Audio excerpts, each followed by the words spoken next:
You guys can just ask us. Well, I think Raz really shut everybody up today, didn't he? 1 minute everyone wanted to ask him a question, and then the room went silent.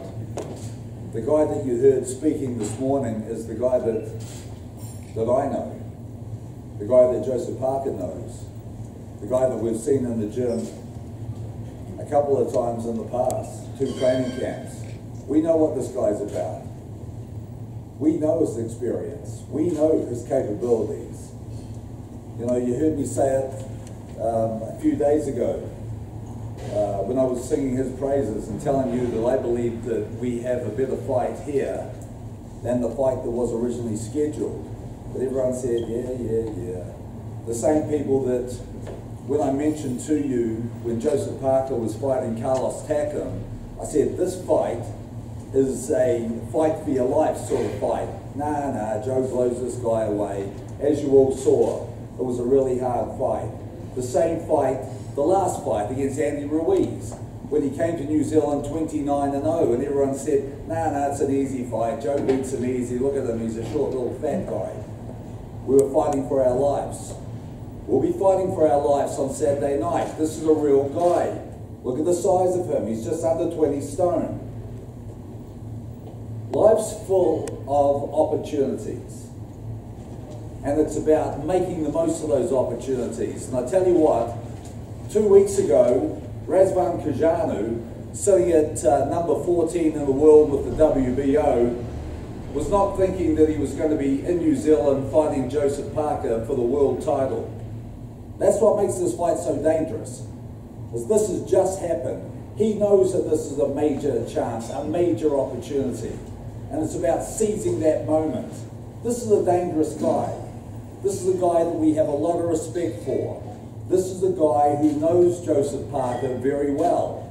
This is a guy who knows me very well. He knows the style of my coaching. He knows the style of Joseph Parker. He knows Joe's strengths and he knows Joe's weaknesses. In 2 training camps, we've probably had 100 rounds with Razvan.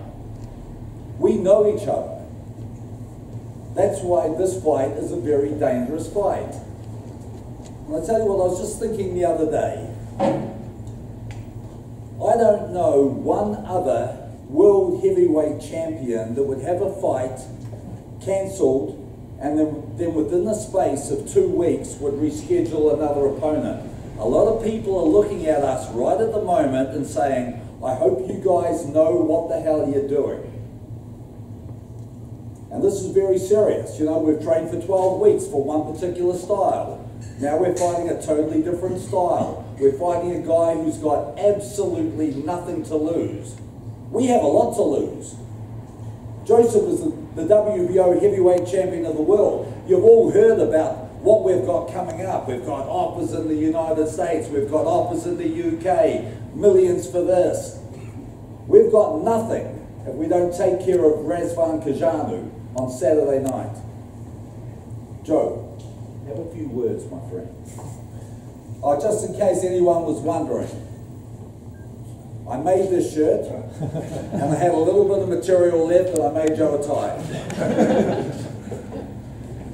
Let me correct him, I made it. Okay, you made the shirt. Guys, thank you all for being here today. Razvan and the team, good to see you guys fit and healthy and strong, ready for May 6. It's good to be here with my team, and also the other fighters on the undercard, my brother John, and Umar Solomon, my other brother I've been training with in Vegas. Good to have Kazbek here. I think there's much more for me to say actually. These two spoke and said everything that needs to be said. All I'm worried about now is just getting in the ring and getting the job done. I feel like Razvan's here, ready to fight and take away the title that I had, but I'm going to keep it here. That's my plan. Been training so hard for this fight, and even though he knows my style, I'll change it up a bit for him. I want to keep this title here in New Zealand, so I want. That's our focus. Like Kim said, there's many offers in the US and the UK, but those offers mean nothing to me when this next fight. So let's get it on. It's time to fight. Joe, do you feel a little bit disappointed that Razvan feels the way he feels about how he's been treated here? Do you feel that the camp has let him down? I feel like a lot of people underestimate Raz, maybe because they haven't seen many of his fights. But that's what the media does, you know. They bring you up and they bring you down. I'm talking more about the contract situation. Contract? Yeah, but let's remember, Joe doesn't do the contracts, Yeah, and neither do I. I know that, but I mean, he's a guy who should be treated The well, I contracts, suppose. there's nothing that sort of runs past me that to do with the background. All I'm focused on is training and getting in shape and eating healthy. Seems to have given him a bit of anger though, Joe, that's another dimension. It seems to have given him a bit of anger, which is another dimension. Yeah, I mean, he looks pretty angry, fired up. I think anger is good, just to see if he can control his anger in the ring. What about on a personal level, Joe? How different is it having to defend your title as opposed to winning one?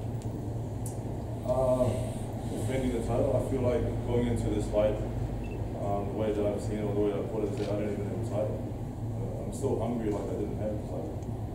So if I'm hungry like that, then I'm going to definitely keep this title. If he's hungry, that means I'm starving, man. I'll get him a plate of food here. Not yet, after Saturday night, man. Anything else? Joe, you happy with how the camp's going considering the late change? You know, the styles had to change or whatever's changed at the very last minute. Do you feel you coped well with that? Yeah, I feel like the training camp we had was to prepare for Fury and the style that he brings. Razvan has a totally different style. I feel like, you know, we don't have a lot of time to change what we're working on, but I think with the team that I have, I trust that we can come up with a different game plan. I feel like with the coach I have, I can go into this fight confident that I can execute it to the best of my ability. Kevin, is it a style that you've trained for before with other fighters? Can you lean back on a previous fight training for a style like this? You know, Razvan brings some unique challenges. Sure, we fought Dimitrenko, and he was similar in height. I think Raz is a bit taller, but he's a lot bigger than Dimitrenko. I was just thinking the other day, you know, we look at everyone we fought. I don't think we've fought anybody actually as big as this guy. He is a really big heavyweight. You all know there are some big heavyweights out there at the moment, but this I think is the biggest physical specimen that we've fought in Joe's career. So, obviously there's, things that we must do right, and there are things that we must avoid in the fight, because of the physical presence of Razvan. And what are that? Well, that's obviously not something I'm going to be talking about. We'll leave it there. Oh, yeah, go for it. I just like, I'd like to mention that those who were at the first press conference that we had know that I introduced Umar Salamov, the two-time world youth professional champion, the former IBO world champion. He's fighting on the card on Saturday night. He's 18-0. He's just turned 22. He's the hottest prospect in the light heavyweight division in the world at the moment. The light heavyweight division is a very exciting division with Andre Ward as the kingpin with Sergey Kovalev. Here's a young man I think is going to be spoken about a lot in the future. We've been, what should I say, Joe's been teaching him English for the last 9 weeks in Las Vegas, and his manager, Kazbek, with the glasses on, arrived in from Russia last night. Kazbek does speak English, so if anyone wants to talk to Umar, you're welcome to speak to him as well. But here's a guy that we're hoping that he's fighting a guy, Emil Markic, who's 24-1 with 19 knockouts. It should be a real decent fight. We get through this one and we look good.